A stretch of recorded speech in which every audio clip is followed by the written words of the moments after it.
తల్లి జన్మనించినప్పుడు కేవలం ఒక ప్రాణం పుడుతుంది. ఎప్పుడైతే బ్రతుకు మనకు కష్టాల్ని ఇస్తుందో అప్పుడు ఒక జీవితం పుడుతుంది.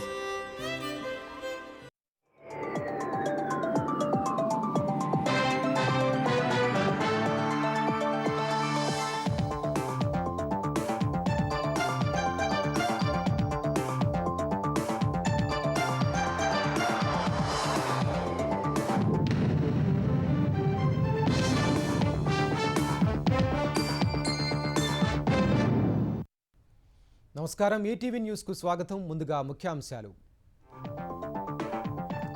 బందర్ నకిలీ పట్టాల కేసులో మొదలు కాని విచారణ. 2024 ఎన్నికల్లో 5,000 బోగస్ పట్టాలు పంచిన పేర్ని నాని వర్గం. బీఆర్ఓ సస్పెన్షన్తో సరిపెట్టిన అధికారులు. అమరావతి రెండో దశకు 45,000 ఎకరాల భూ సమీకరణ. విమానాశ్రయం స్పోర్ట్స్ సిటీ కోసమేనన్న ప్రభుత్వం. తొలి విడత నిబంధనలే వర్తిస్తాయని ప్రకటన.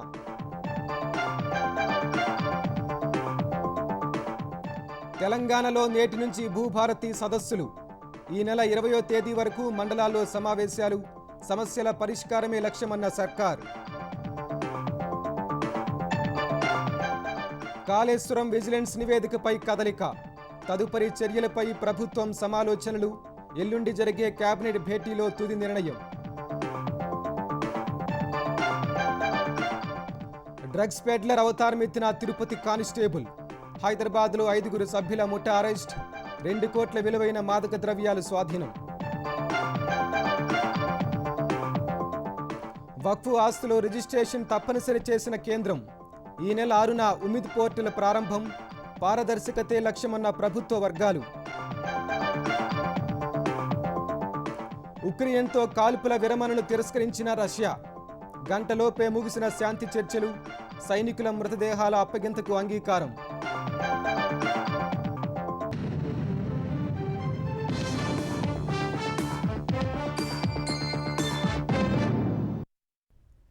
2024 ఎన్నికల్లో గెలుపు కోసం వైసీపీ సీనియర్ నేత మాజీ మంత్రి పేర్ని నాని వర్గం ప్రజలను ఘోరంగా మోసగించింది. ఆయన కుమారుడు పేర్ని కిట్టు గెలుపు కోసం తహసీల్దార్ కార్యాలయంలోనే 10,000 నకిలీ ఇళ్ల పట్టాలు ముద్రించి అందులో 5,000 ప్రజలకు పంపిణీ చేశారు.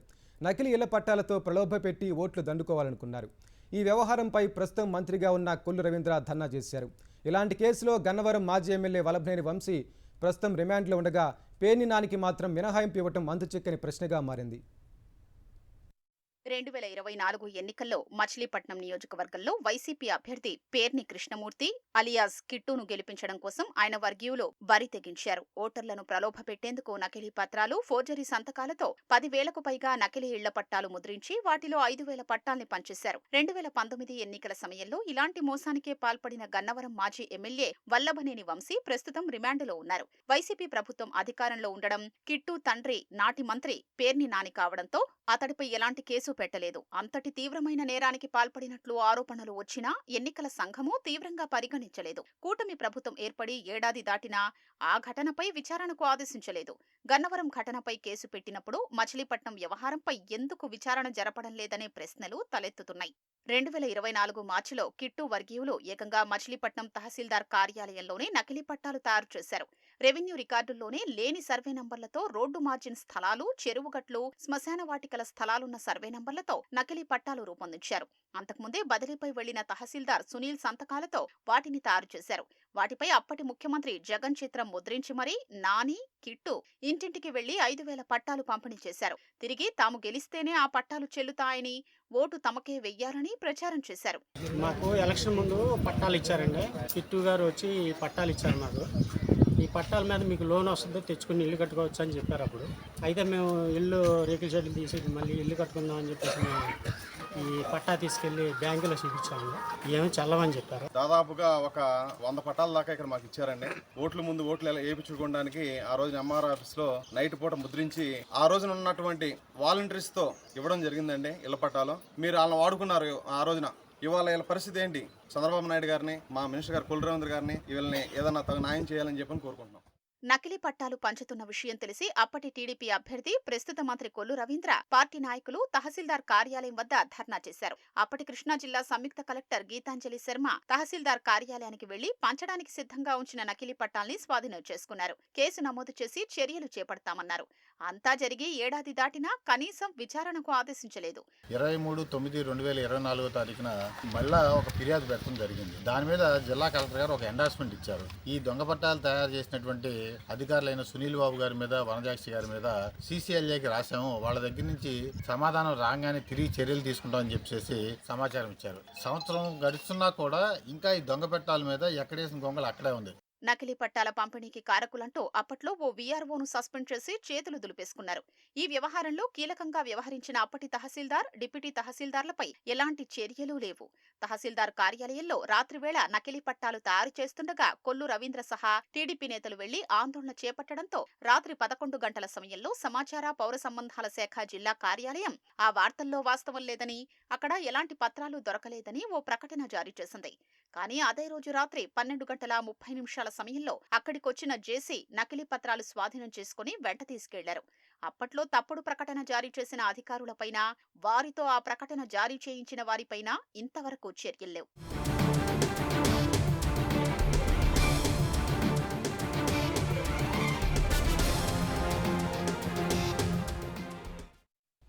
రాజధాని అమరావతి రెండో దశ కోసం దాదాపు 40 నుంచి 45 వేల ఎకరాలు భూ సమీకరణలో తీసుకోనున్నట్లు మంత్రి నారాయణ తెలిపారు. 38 వేల ఎకరాలు ఇచ్చేందుకు ఇప్పటికే రైతులు అంగీకరించినట్లు చెప్పారు. ఈ భూములను అంతర్జాతీయ విమానాశ్రయం, క్రీడా నగరం, స్మార్ట్ ఇండస్ట్రీస్ కోసం వినియోగించనున్నట్లు వెల్లడించారు. తొలి విడతలో భూ సమీకరణకు నిబంధనలే ఈ విడతకు వర్తిస్తాయని మంత్రి నారాయణ చెప్పారు. సీఎం చంద్రబాబు అధ్యక్షతన సచివాలయంలో జరిగిన CRDA 48వ సమావేశంలో పలు కీలక నిర్ణయాలు తీసుకున్నారు. రాజధానిలో ఏర్పాటయ్యే విద్య, వైద్య సంస్థలకు భూముల రిజిస్ట్రేషన్ ఫీజు మినహాయింపు ఇచ్చేందుకు అథారిటీ ఆమోదం తెలిపింది.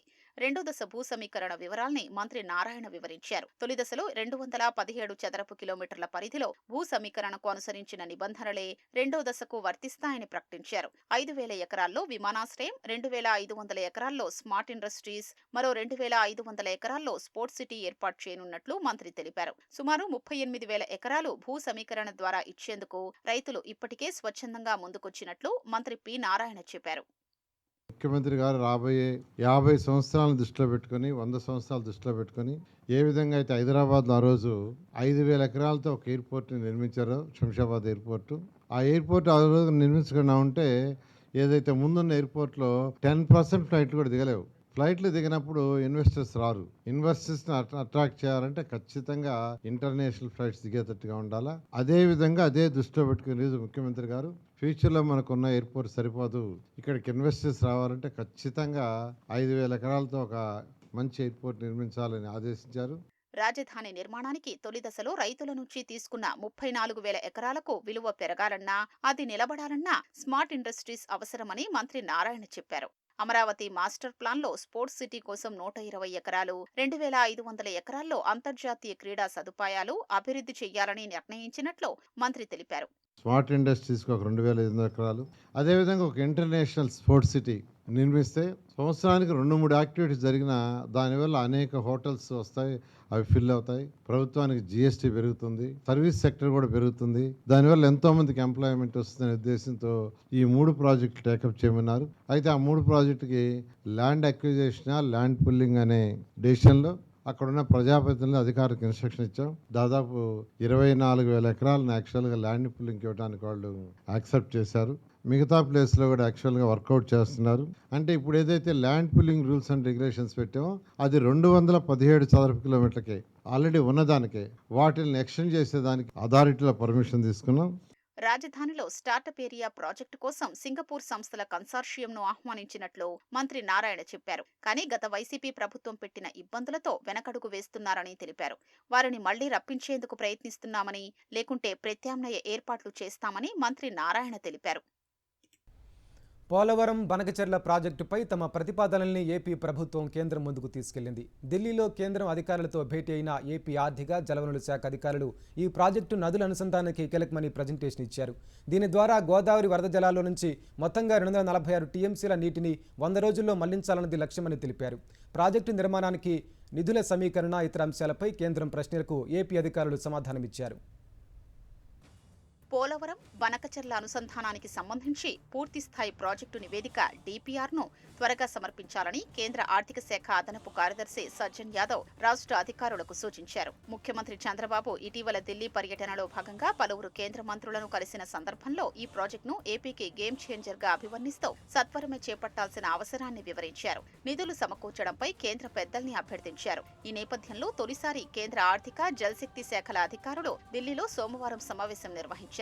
సజ్జన్ యాదవ్ నేతృత్వంలో జరిగిన ఈ భేటీకి జలశక్తి శాఖ senior joint commissioner Amit Kumar Jha హాజరయ్యారు. రాష్ట్ర ఆర్థిక శాఖ ముఖ్య కార్యదర్శి పీయూష్ కుమార్, కార్యదర్శి రోనాల్డ్ రోజ్, జలవనరుల శాఖ సలహాదారు ఎం వెంకటేశ్వరరావు, ఈఎన్సీ నరసింహమూర్తి తదితరులు పాల్గొన్నారు. పోలవరం బనకచెర్ల అనుసంధానంపై పీయూష్ కుమార్ కేంద్ర అధికారులకు ప్రెజెంటేషన్ ఇచ్చారు. ప్రాజెక్టు అంచనా వ్యయం 81,900 కోట్లని, దీని ద్వారా గోదావరి వరద జలాల్లోంచి మొత్తంగా 246 టీఎంసీల నీటిని 100 రోజుల్లో మళ్లించాలన్నది తమ లక్ష్యమని వివరించారు. బనకచెర్ల కాంప్లెక్స్ కు 200 టీఎంసీల నీరు మళ్లిస్తామని, కేంద్ర ప్రభుత్వం నదుల అనుసంధానానికి ప్రాధాన్యమిస్తున్న క్రమంలో ఈ ప్రాజెక్టు కీలక ప్రయోజనాలు కల్పిస్తుందని వివరించారు. ఈ ప్రాజెక్టులో భాగంగా ఎంత విద్యుత్ ఉత్పత్తి చేస్తారు, తద్వారా ఎన్ని నిధులొస్తాయని సజ్జన్ యాదవ్ ప్రశ్నించారు. కేంద్ర అధికారులు సైతం పలు ప్రశ్నలు లేవనెత్తగా రాష్ట్ర జలవనరుల శాఖ సలహాదారు వెంకటేశ్వరరావు, ఈఎన్సీ నరసింహమూర్తి తదితరులు సమాధానాలు ఇచ్చారు. ప్రాజెక్టు ప్రీ ఫీజిబిలిటీ నివేదిక పీఎఫ్ఆర్ పరిస్థితి ఏమిటని సజ్జన్ యాదవ్ ప్రశ్నించగా కేంద్ర జలసంఘం సిఈసి పరిశీలనలో ఉందని అమిత్ కుమార్ ఝా బదులిచ్చారు. సిడబ్ల్యూసీ ఆమోదం తెలిపాక సమర్పిస్తానని చెప్పారు. జూన్ నెలాఖరుకు డీపీఆర్ సిద్ధమవుతుందని, అదే పనిలో ఉన్నామని రాష్ట్ర జలవనరుల శాఖ అధికారులు తెలపగా త్వరగా సమర్పించాలని సజ్జన్ సూచించారు.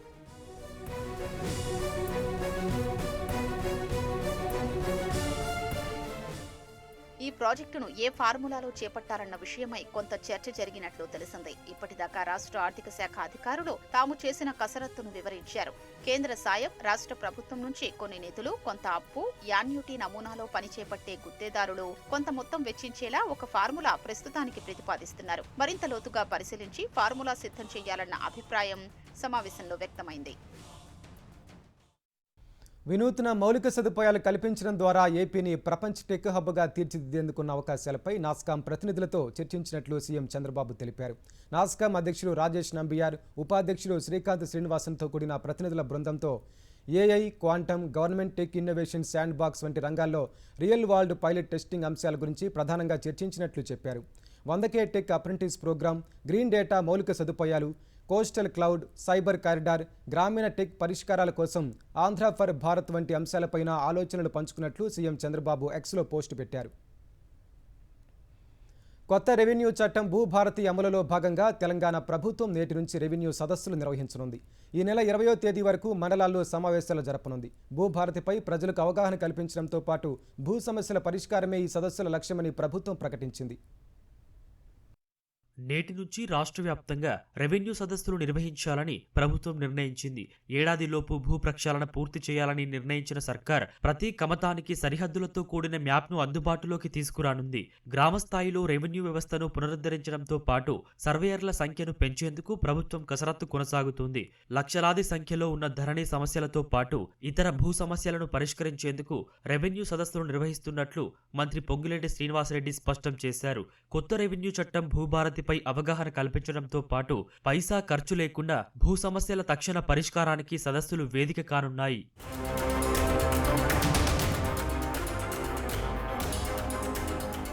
సచివాలయంలో రెవెన్యూ అధికారులతో మంత్రి పొంగులేటి సమీక్ష నిర్వహించారు. 10 ఏళ్ల బీఆర్ఎస్ సర్కార్ అనాలోచిత నిర్ణయాలతో రైతులు ప్రమేయం లేకుండానే వారు భూ సమస్యల్లో చిక్కుకున్నారని తెలిపారు. రెవెన్యూ వ్యవస్థలో నాడు చోటు చేసుకున్న తప్పులను సరిచేసి భూ పరిపాలనను సదస్సుల ద్వారా ప్రజల వద్దకే తీసుకెళ్తున్నామని వెల్లడించారు. నేటి నుంచి 20 వరకు రాష్ట్ర వ్యాప్తంగా ప్రజల వద్దకే రెవెన్యూ నినాదంతో సదస్సులు నిర్వహిస్తున్నామన్నారు. ప్రజల నుంచి భూ సమస్యలపై దరఖాస్తులు స్వీకరించి పరిష్కరిస్తామని భరోసా ఇచ్చారు. పైలట్ మండలాల్లో ఏకంగా ఏకంగా 55,000 అర్జీలు రావడం క్షేత్రస్థాయిలో భూ సమస్యల తీవ్రతకు అద్దం పడుతోందన్నారు. వచ్చే 2 నెలల్లో మొదటి దశలో 6,000 మంది సర్వేయర్లను నియమిస్తామని తెలిపారు.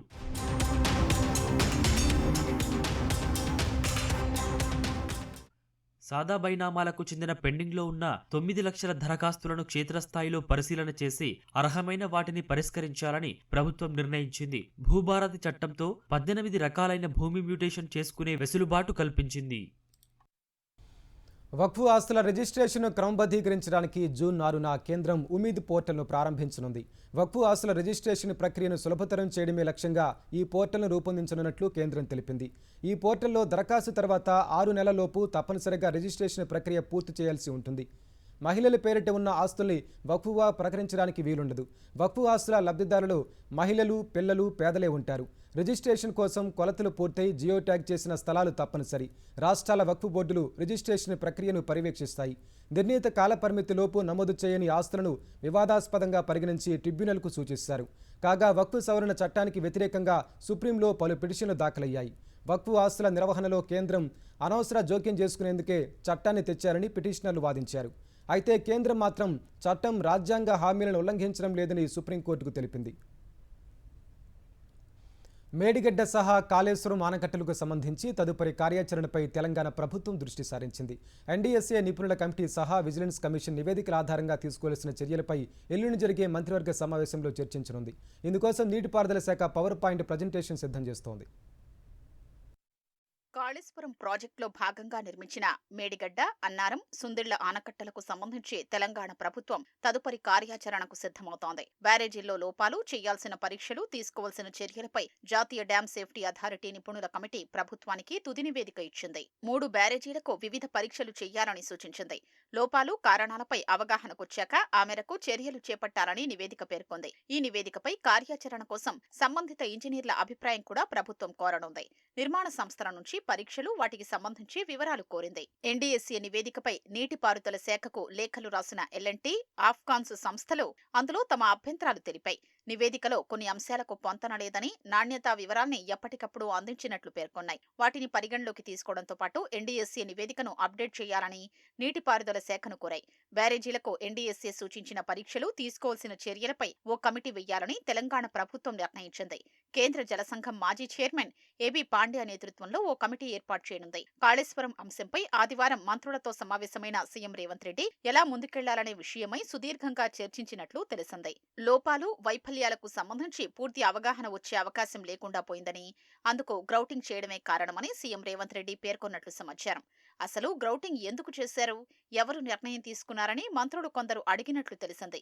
ఇదే సమయంలో విజిలెన్స్ నివేదిక కూడా చర్చకొచ్చినట్లు సమాచారం. మేడిగడ్డ ఆనకట్టకు సంబంధించి నిర్లక్ష్యంగా వ్యవహరించిన 17 మంది ఇంజనీర్లపై క్రిమినల్ చర్యలు తీసుకోవాలని విజిలెన్స్ కమిషన్ మార్చిలో నివేదిక ఇచ్చింది. అందులో క్షేత్రస్థాయి ఇంజనీర్లు, ఇంజనీర్ ఇన్ చీఫ్ కూడా ఉన్నారు. 33 మంది ఇంజనీర్లపై పెనాల్టీ విధించాలని విజిలెన్స్ కమిషన్ సిఫార్సు చేసింది. అప్పటి ఆర్థిక, నీటిపారుదల శాఖల అధికారులపై కూడా చర్య తీసుకోవాలని సూచించింది. నిర్మాణ సంస్థ ఎల్ఎన్టీపై క్రిమినల్ చర్యలు చేపట్టాలన్న విజిలెన్స్ కమిషన్ 7వ బ్లాక్ పునరుద్ధరణకు అయ్యే వ్యయం రాబట్టాలని ప్రభుత్వానికి సిఫార్సు చేసింది. విజిలెన్స్ కమిషన్ సిఫార్సులపై కూడా సీఎం రేవంత్ రెడ్డి మంత్రులతో చర్చించినట్లు తెలిసింది. అన్ని అంశాలపై కేబినెట్ సమావేశంలో పూర్తి స్థాయిలో చర్చించాలని సీఎం రేవంత్ రెడ్డి నిర్ణయించినట్లు సమాచారం.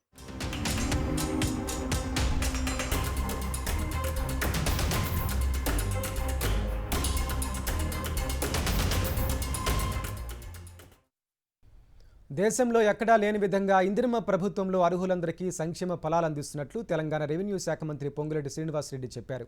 మహబూబాబాద్ జిల్లా మరిపెడలో తెలంగాణ రాష్ట్ర అవతరణ దినోత్సవాల్లో పాల్గొన్న మంత్రి ఇందిరమ్మ ఇండ్ల లబ్ధిదారులకు ప్రొసీడింగ్ కాపీలు పంపిణీ చేశారు. 10వ తరగతిలో ప్రతిభ కనబరిచిన విద్యార్థులను సన్మానించారు. రైతులకు నాణ్యమైన విత్తనాలు పంపిణీ చేశారు. పేద, బడుగు, బలహీన వర్గాల సంక్షేమం, అభివృద్ధి కోసం తెలంగాణ ప్రభుత్వం చిత్తశుద్ధితో పనిచేస్తోందని మంత్రి అన్నారు. మంగళగిరిలో 2వ విడతలో 2,500 మందికి శాశ్వత ఇంటి హక్కు కల్పించాలని మంత్రి నారా లోకేష్ అధికారులను ఆదేశించారు. మన ఇల్లు మన లోకేష్ కార్యక్రమంలో భాగంగా ఏప్రిల్లో సుమారు 3,000 మందికి ఇళ్ల పట్టాలు అందజేశారు. 2వ విడతలో 2,500 ఇళ్ల పట్టాలు పంపిణీ చేయాలని సూచించారు. ఏడాది కాలంలో చేపట్టిన అభివృద్ధి కార్యక్రమాలపై ఉండవల్లి నివాసంలో మంత్రి లోకేష్ సమీక్షించారు.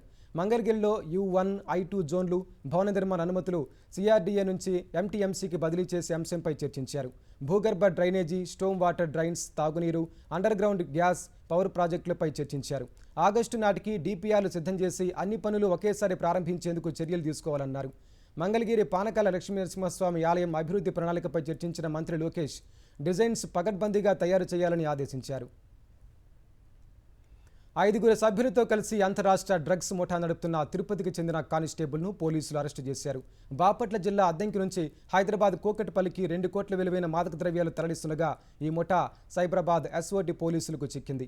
నిందితుల నుంచి 2 కోట్ల విలువైన 840 గ్రాముల కొకైన్, ఎపిడ్రిన్, 5 ఫోన్లు స్వాధీనం చేసుకున్నారు. తిరుపతి రూరల్ ప్రాంతానికి చెందిన కానిస్టేబుల్ గుణశేఖర్ పరారీలో ఉన్నాడు.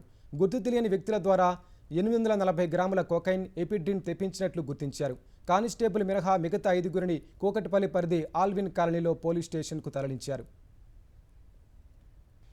ఉక్రెయిన్తో షరతులు లేని కాల్పుల విరమణ ప్రతిపాదనను రష్యా తిరస్కరించింది. ఇస్తాంబుల్లో మాస్కో, కీవ్ ప్రతినిధుల మధ్య జరిగిన శాంతి చర్చలు కేవలం గంటలోపే ముగిసిన తర్వాత మాస్కో ఈ ప్రకటన చేసింది. తాము షరతులు లేని కాల్పుల విరమణకు అంగీకరిస్తే ఆయుధాలను సమీకరించడానికి, సైన్యాన్ని పునర్వ్యవస్థీకరించడానికి కీవ్కు సమయం ఇచ్చినట్లవుతుందని పేర్కొంది. రష్యా సైన్యం పైచేయి సాధిస్తున్న సమయంలో ఇది తమకు ఆమోదయోగ్యం కాదని మాస్కో స్పష్టం చేసింది. 2-3 రోజుల స్వల్పకాలిక కాల్పుల విరమణకు సిద్ధంగా ఉన్నట్లు మాస్కో ప్రతినిధి తెలిపారు. కాల్పుల విరమణ ఒప్పందం కుదరకపోయినా యుద్ధ ఖైదీల మార్పిడికి అంగీకారం కుదిరింది. జూన్ 20 నుంచి 30 తేదీల మధ్య మరో విడత చర్చలు జరపాలని రష్యాకు ఉక్రెయిన్ రక్షణ మంత్రి రుస్టెం ఉమెరోవ్ ప్రతిపాదించారు. కాల్పుల విరమణ ఒక కొలికొస్తుందని అనుకున్న తరుణంలో రష్యా భూభాగంపై ఉక్రెయిన్ భీకరంగా డ్రోన్ దాడులు చేయడంతో శాంతి ఒప్పందంపై నీలినీడలు కమ్ముకున్నాయి.